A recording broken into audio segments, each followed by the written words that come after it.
morning, everybody, and welcome to this leadership episode of 30 Minutes to President's Club. My name is Armand Froke, and I'm here with my co-host, Mark Cosgrove. And today, another member of the Mark Cosgrove Hall of Fame, it's Greg Baumann. He is the Director of Enterprise Sales over at Outreach. And oh man, an enterprise sales leadership episode we have. Mark, why should people listen? Well, listen, I learned a ton from Greg when he was working with me, and this is a GBE. This is a Greg Bauman episode. And when you get into this, you're going to get the acronyms out the wazoo. So you listen in. I think it's great frameworks. He has a real nice methodology for several things that he does. It's easily transferable and actionable. 3, 2, 1, GBE. All righty, Greg, welcome to the show. We start every show with your top 3 actionable leadership takeaways. Let's get your 3. Armand, really a big fan of weekly coaching. So for me, my sellers need to learn and earn while they're working for me. I do that through 3 key areas. Number 1 is activity. I'm looking to make sure that they are doing the right things. They're getting in the deals so they can win the deals. Number 2, I'm looking to provide strategic guidance. The best sellers are leaning into this and are actually making me support them in this. Ones who are a little bit greener are not leaning in for it. Either way, we need to make it happen. We're doing account plan reviews, we're doing deal reviews, and making sure that they have strategic guidance for how to support their customer in the buying cycle. Number 3 is call reviews. This probably could be its own whole podcast, Armand, but thinking about what needs to accomplish in those call reviews to see, are they starting this correctly? Are they hosting the meeting? Are they asking the right questions? And are they leading with next steps? Number 2, we've got to hire well. So go right now. If you've not done it yet, sit with your recruiting team and your partners in recruitment and make sure that you're doing a full rebuild and evaluation of what your job description and hiring profiles are for your team. The first thing I did coming into leadership role was make sure that we were matching what we're calling for in the market with what our top performers are doing. And guess what? It's not them being a rock star. It's them taking the next level to be creative in their deals, to show that they're customer obsessed by meeting with them on site and by understanding the value that your tool provides and by seeing your product as a competitive differentiator. Number 3, internal selling. Don't just advocate for your team, equip them with goal, context, outcome, aka GCO. I love an acronym. So in order to be the best quartile of sellers, you have to get really good at external selling. However, if you want to be in the best decile of sellers, you have to be really good at internal selling. So one of the best things that I believe the best sales leaders do is to support their sales teams internally, share their wins, escalate and articulate what those great things are that we're doing well that are leading indicators for success. Don't wait for the boom email to happen. See when the boom moment happens and support it. The other thing that I'm doing is equipping them through a framework that I've rolled out to my team to make sure that our exec to exec communications are better than they've ever been. That's with this GCO framework. It's a quick Slack message framework that they're sending over to the EAs of our executives 2 days before a meeting to say, hey, here's the goal of the call that's coming up. Here's the key context for what's going on in this conversation. Here's the outcome that we really desire. And since you'll have 30 minutes with them, this is a great opportunity for you to learn these 1 or 2 things that you can walk away from. And I would love for you to impress these 1 or 2 things upon them that they can walk away from. Customer intimacy dashboard. I want to know what's on it besides a smooth jazz playlist from Spotify. So for me, it's really important. We know that as a company, we are winning deals when we're present in our customers. And being present in our customer means understanding the value that we can bring for them and what is the thing that they hired us to do? It's a simple question that every account executive needs to understand about the accounts they're supporting. For an existing customer, you need to know what was the problem that they hired you to solve. And if you can do that, it's going to allow you to have more meetings to support that problem. So the customer intimacy dashboard that I run is I've gone into outreach and I've filtered against all of the accounts in my team's territory that have open opportunities. And then I reverse filter it in terms of when were they last in touch with us. So anytime it goes beyond 2 weeks, my team knows to expect to get an urgent task from me in terms of understanding what we need to do to get closer to this customer again, to make sure that the deal is going forward, obviously, but more importantly, to make sure that we're continuing the lines of communication that make us a good partner and not just a vendor. So I'm thinking like there's an email, there's a meeting, there's an on-site, there's a phone call, there's these different things. Last activity feels like it bunches it all together, but those have very different connotations to them. How do you break apart, like, oh, they sent an email a week ago, who gives a crap? But actually they were on site a week ago, much different. Like, how do you determine the level of intimacy? Like, are you just dating or are you getting married here? So for me, I'm using this customer intimacy dashboard as a sort of like, let's go over here, gun dog approach, right? Like, let's go inspect what's going on. So you're right, Mark. In order for it to be a customer on-site with multiple executives, that's going to be a really valuable moment in terms of how we're considering the relationship. If it is an email that's following up with an email that's following up with an email that's not been replied to since, whatever, the last Olympics, that's going to be less valuable for me. But what we're doing is using as a point in time to understand, because Mark, if we were to come out of a really impressive meeting that had awesome outcomes in person out in San Francisco 2 weeks ago, but nothing's happened since, maybe it was not that effective of a meeting, or we've lost sight of the value that we can bring them or the value that they've come to us for. So I'm just thinking like gaming, because we know a big part of leadership is like getting through the game of the stuff that we all used to do when we were AEs too. But like, I just hit my outreach automated sequence to follow up every 10 days. I never get on the customer intimacy dashboard. Baumann's never like breathing down my neck. Like, seems super simple to game. How are you helping reps understand they shouldn't game it? The next thing that I look for within this is obviously the gaming, because you're right. The easiest way to handle that is through conversation. I think that the best sellers, especially, are really proficient at being able to turn an ear on somebody. Anybody I can be like, hey, Mark, what's been going on this opportunity that you just keep hitting, bumping this up again, hope this email finds you welling to death, and being able to understand, okay, there's not value there. What is the value that we can create? And what's like, don't tell me the story, tell me the plan, right? So what can we do to fully understand what you're trying to do if we connect with this person? And if you were to snap your fingers and say, Armand is suddenly responsive to Mark, what does that conversation look like? And if we can plan backwards from this like genie in the bottle moment, it gives the AE the clarity and direction that they need to put their experience to use. So we'll often sort of frame backwards from, hey, it looks like you're stuck in the mud here. If you were to just snap your fingers and have a meeting with them, what does that meeting look like? And what are you solving on that? And let's write for that meeting, or let's pick up the phone and speak to that meeting. So that's a big part of what we're looking at. The other thing, and not to make another outreach plug here, but this makes it so much easier for us, is I'm able to hover over within the opportunity when the next meeting set date is. So there's a huge difference for, again, you mentioned 2 weeks ago, everyone was on site. That's a high value touch point for us. If there's another one of those coming up, we're in a great position where there can be a 2 week lull or a 3 week lull without, captured activity there. But more importantly, if we're able to drive that meeting forward, of there's nothing happening after this, like there's been no communication, nothing's happening afterwards, this was a T&E waste. What can we do to really be strategic here and make sure we're capturing and establishing next steps? I never met Find You Wellington. He sounds like a boring but well-meaning person. Find You Wellington, I think, has been doing a lot of sales coaching. He's very busy. He's hard to book. Greg, you mentioned two things that I think resonate quite a bit. The first is, look, as a manager, as a leader, you need a way to quickly comb through 20, 30, 40 opportunities without sitting there and talking to your reps about every single one of them. I would always have my reps have the next meeting date at the beginning of their next steps field. So for example, it would be like 0416, 0422, 0428, right? And then I would just sort by that. And you can see how many opportunities have a date number next to them and how many opportunities have just words, which means you don't have a date on the books. And my rule of thumb was 75% of your ops need to have another meeting on the books. Otherwise, there's probably not an opportunity in that remaining 25%.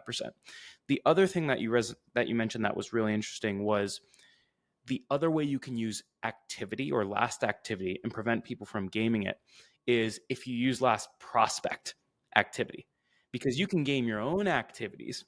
But oftentimes, if a prospect hasn't come inbound or hasn't said anything to you in the last 30 days, that usually just means that the opportunity is dead. So on that note, Greg, like someone's following up, they're following up 1, 2, 3, 4 weeks. What's your guidance for your reps in terms of like how long they're allowed to keep something in pipeline? One of the things that I really coach my team back to is let's go back to sort of a first principles approach. Why did this person engage with us in the first place? And if we can answer that question, we're halfway there, right? If they came to us and said, hey, listen, we've got a revenue problem. We need to understand what we can do to increase our top of funnel so we're building pipeline across our team. Those don't tend to go away over the course of 6 or 8 weeks, right? Maybe they do. And if so, I really look forward to hearing that podcast, Armand, if you want to have them on. But more often than not, we need to understand, why did they come to us in the first place? And what can we do to get back to that conversation? We're selling to and we're supporting very busy executives. We're supporting very busy people. And it's makes perfect sense that we might not be number one on their list all the time. Maybe we're number three. And if you're number three on somebody's list, you're not going to get that first response. And you can still get a deal done from that. And they might have you really respectfully slotted as a number three for them. But for us, it's really helpful to make sure that my reps are aware of, are they slow to reply because it's travel baseball season and they're slow to reply to everybody right now because their kid's on a team?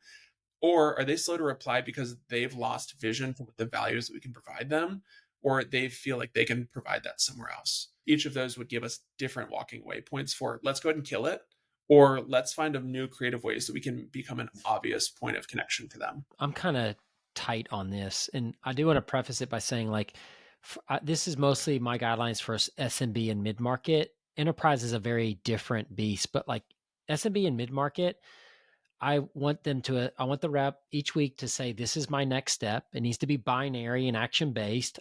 I will book a meeting with this person. There's no ambiguity there. That's the next step, right? First week that a rep doesn't do it, I say, listen, sometimes it takes more than a week, but did you put in the effort? And if they show me they made an email, did a call, all right, great, you put in effort.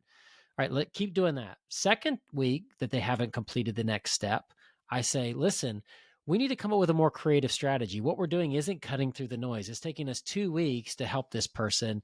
When somebody needs insulin, they don't wait 2 weeks for it, right? So we need to sell and get some urgency here. Third week, what I do is I say, listen, we're either not in a deal, we have the wrong person, or we have the completely wrong message. And we have to dial those 3 things in and figure out not almost always, but a lot of the time, it's that we just don't have a deal.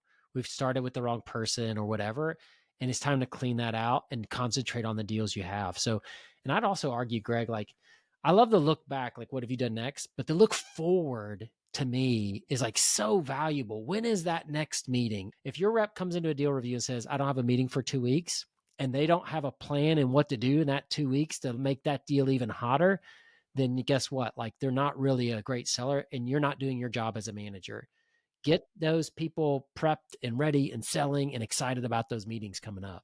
And the thing that I would add to that too, because Mark, that's a great point. And what I would say, specifically my team, we look after our largest customers at the company. And, my background is in strategic and enterprise accounts. The best thing is, again, we've got this awesome meeting coming up in 2 weeks. Down market, you're going to want to make sure that the rep is keeping that meeting on the calendar. That's going to be step one. Step two is going to be like, can we make sure that meeting is an outsized outcome for us and for the customer?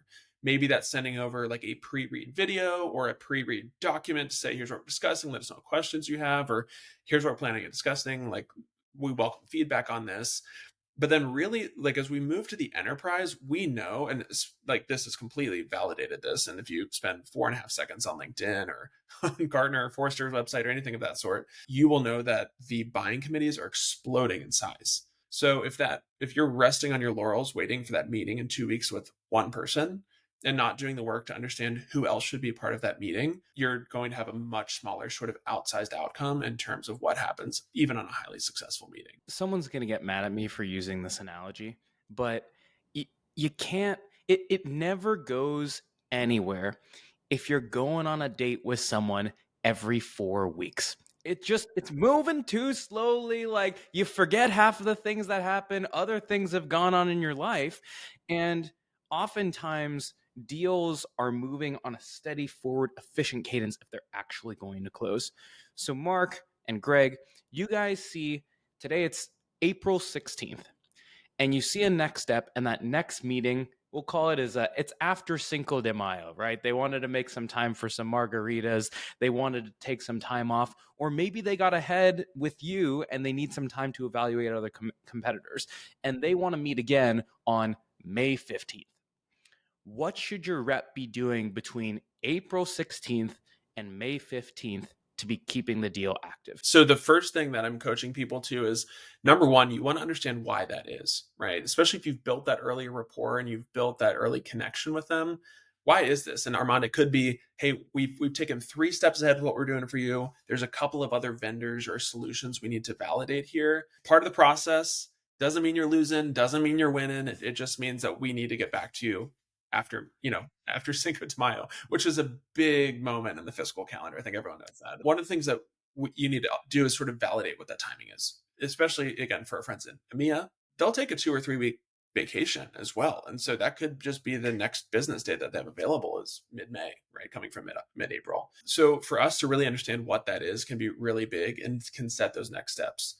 The other thing, like I firmly believe this, is that the B2B sales process should be way more informed by the B2C sales process than it is, and than it often is. And so for me, if I'm making a considered purchase, even if I'm not ready to hit send on that brand new M3 MacBook Pro yet, and I'm still sitting here with my M2, I'll want to understand and educate myself. I will be spending 5 or 10 minutes at a time on apple.com's website, looking at the specs, right? Is this really what I need? I'll be looking at reviews. And so doing what you can to support that, not just by sending them a dead link and saying, serve yourself, but really showing them sort of a boutique level of, listen, ignore these emails. Feel free to not reply to them. But I know as you're thinking through these items, these are moments that buyers care about and they may be of interest to you. So I think making sure that you can educate them on not only your product and why they're in it for the first place, but making sure that they're successful in sort of the non-product element of this. What is it going to take for them to adapt? What's it going to take for them to adopt? What's it going to take for them to excel once you all move forward together? Good account plans is basically zero. They do it because their manager says to do it. It's on some stupid spreadsheet. It's some stupid template. It's got limited value. Of course, every time a rep actually takes time to do it, they're like, wow, this is super valuable. I should do this more. Like, how are you getting your good reps to do this and to show other reps that it's super valuable to them? Great question. So, Mark, Armand, to make sure you don't lose your entire audience from this by saying that reps are bad at account plans, I'll say that most reps are bad at account plans because most sales leaders are bad at account plans. I've seen so many failed expectations and where sales leaders are setting up a wild goose chase in terms of what needs to accomplish on an account plan. The bar is frequently like, pull together your best McKinsey consulting PowerPoint on what is going on at global company, right? What do they sell? What are they up against? Who are their competitors? And there's so much goodness in there, but only if you let it be good. What I've done for my team is I've actually rolled out something earlier this year called an MVAP. It's a minimum viable account plan. And it's focused on the action-oriented nature that needs to happen in the accounts. It really just comprises of 3 questions. So high level is the hypothesis. This is something that they're supporting on their own. They're using a ChatGPT prompt to understand what is going on at the account. We can capture that in ideally 2 or 3 sentences. Maybe it's a paragraph. The second is, what is our win now? Right? So what is our first land? Here at Outreach, we do a land and expand model. We like to think, especially in the account planning motion, that we're going to take down the entire company in a single bite. It's not happened yet, right? And so being able to understand what is that first win that we can get the attention, that we can get the budget, that we can provide them to be a successful customer. And then the third is I have them call out specific people that we need to be reaching out to, given the hypothesis that they've created and given the opportunity for us to have a first win. That is broken up into a couple of different components. Number one is who at the account are we already attached to as a key above the line or on the line contact. So this ends up looking like they will hyperlink this out to LinkedIn, or they will hyperlink this out to Outreach and say John Smith and Mary Jones are both people that we want to reach out to because we have a relationship here. The second category is alumni and champions. So they're able to use LinkedIn Sales Navigator filters to understand at this new account, have they come from a customer account before? And the concept and differentiation between alumni and champions that we've rolled out are number one is alumni, right? So if I worked at Oracle a decade ago, I don't know a ton of people at Oracle still because it's been nearly a decade, but there's a sense of home or pride that people have around the places they've worked in the past. And so if I can help my team understand, hey, listen, you were with a customer of ours a decade ago and they've had a lot of success with it. How do you feel about and being an ambassador for us in terms of as we get into your new company or what we would do to support you? Additionally, we have champion messaging where we say, listen, you were just at an outreach customer 9 months ago. You rolled it out. Looks like you were the global head of RevOps. You probably saw a lot of success with us. Are you interested in running it back at your new company? And then finally, account plans really need to not only be actionable, but stretch the imagination of the account team. And so I have them do like a genie in the bottle, essentially. If you were to snap your fingers and be able to meet with anyone at the account, who would that be? And what can we do to work backwards from there? We'll take those people through the first and second degree connections of our board members and of our C-suite executives and work for a direct actionable plan to get in front of our most high value targets. I love this idea of a first win. Like that's that kind of toe hold or finger hold that a rep needs to climb the mountain of that account, right? Like, can you give me like 2 or 3 examples of really good stories of first wins and how they worked, or like what people came up with? So a first win that I was reviewing recently with somebody on my team is she found that there was an opportunity for us to serve, I think maybe 1,500 go-to-market folks at a net new account, right? They had bought a subsidiary of ours, and now we were sort of in their ecosystem, and this is a new account for the seller. So there are 1,500 people for them to reach out to, but they're not going to sign up for 1,500 people immediately. What's a quick win that we can have? And what we'd found was the company that they had acquired had been using outreach for their digital sales division. So these were people who were sales development reps or inside sales folks, and they were seeing a ton of success with the platform. And it was becoming a model for them that was going to be instrumental not only into the subsidiary company, but also potentially to the parent company. So when we look at those quick wins, what my seller was able to do is she put a plan forth to the contacts that she was able to get in front of at this new parent company to say, listen, we want to go for this broader business, but there's a win now for you to be able to replicate the success of you found in the company you just acquired. Let's go ahead and make this win now. Instead of 1,600, let's go ahead and start with these 70 people, get them onboarded on the platform. And then we're able to be really tactical and specific of what does that win now mean? And it's not the signature on April 1st. It is a signature on April 1st. It is a training by May 1st. It is a successful launch by June 1st. It is this much meeting or revenue attribution by July 1st. And we'll be able to look backwards. And when you're able to have those conversations for what is that first win, you can bring everyone on the same side of the table and plan that out together. That's enterprise selling right there. Greg, how do you help your reps decide if they should go for the initial land or if they should try to eat the entire buffalo in one big bite? Such a good question. I think that this is where we can kind of move from like a clean cut science to a little bit more of an art form, right? So we're constantly yo-yoing, I know at Outreach and on my team, sort of back and forth between that. Hey, we've got 25 people right now who are willing to get on board.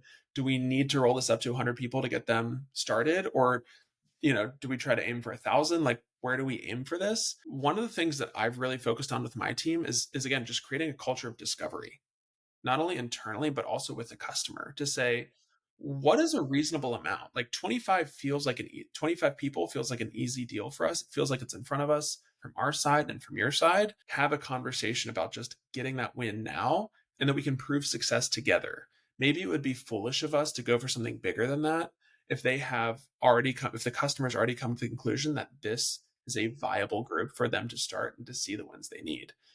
Otherwise, we know that 25 is a very, quote unquote, even odd number that people can just say, well, I think we get budget for 25 people and there's about 25 people in EMEA that would be great office for it. Can we do a little bit more discovery with the customer to say, okay, is this a sizable enough group that you'll be able to prove the success that you want? And if not, let's find 100 people, or let's find 50 people. Let's find people that we can really prove the value of not just our tool, but of your project and your revenue goals. And so for us, it can be different every single time of, do we need to take down the 25 and be a good partner? Or in order to be a good partner, do we need to take down 100 or 500 from that first deal? So I think it's about being customer oriented, aligned to their goals, and not being afraid to ask those discovery questions. The other thing that comes to mind is we have managers, leaders, directors, what have you, from companies of all sizes and of all deal cycles.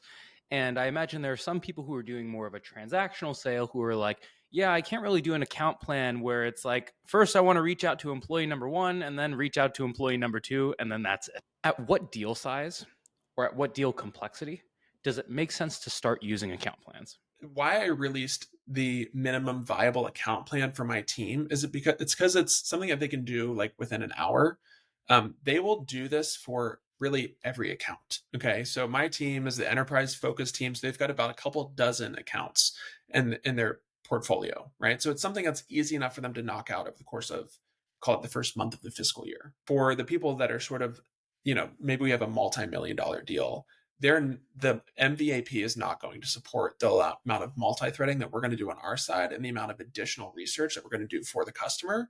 And so we actually will pivot from that MVAP to an account overview plan that we have developed internally. And that's like your classic, probably 7 to 10 page PowerPoint where they're going through, okay, so who's using it? What are the workflows? What are the outcomes? Who's not using it? Who's using it well? What are our plans there? So Armand, to answer your question, I think that you can start it as low as you want in terms of deal size, because having a plan is critical. I think making sure that as leaders are thinking about capturing that level of planning for their team, make sure you've got a bar that's low enough to add value to your sales team, even if they're only doing $10,000 deals into 100-person companies, all the way up to if they're doing $17 million deals at 20,000-person companies or 100,000-person companies. Well, Greg, amazing show. Unfortunately, it's 30 minutes to President's Club, not 45 minutes to President's Club. And so we have to wrap for our final question. We talked about a lot of good habits that sales leaders can exhibit. But if you were to say, what is one bad habit that every sales leader should break today so that all teams out there get a little bit better? I love this question. It's my favorite part of the show. And that is lack of specificity, I think, is the biggest bad habit that sales leaders have. There's a big push to be like Mark Cosaglow. How am I going to be like Mark Cosaglow? Do I have to look handsome? Do I have to show up on LinkedIn all the time? What does that mean? And instead, what we want to do is say, I want you to be like Mark Cosaglow. He communicates in this way. He follows up at this time. So having a level of specific precision with each person on your team is not only going to help coach them up, but it's going to help you form a mental model for what it means to be successful on your team and in your organization. So be specific. Folks, if you want to be like Greg Baumann, you want to be like Mark Cosaglow, click this one on repeat because this was a heck of a show. Everyone hang on for a 60-second recap coming up soon. Cheers. Alrighty, Mark, it's time for a 2x2 recap. Give me your 2. 2x2. Number 1, I love this idea of what's the first win we can get in an account. Like talking about it, visualizing it, strategizing it. It's like I said, the toehold or the foothold that allows you to like climb that mountain deal. I just love getting started is this is the most difficult part. Like get started, and that first win does that. And then number 2, I'd never thought about the difference between alumni and champion. Alumni is somebody that hasn't been there for a while, but there's still some nostalgic pull. Maybe they know a couple people, but like there's some kind of innate desire for them to help a company they used to work for. The other one is a champion. You just left, you got connections, you know people. I need you to help me out like you're still working there. I thought that was a really useful designation to talk about breaking into accounts. Number 3, last activities, next meetings.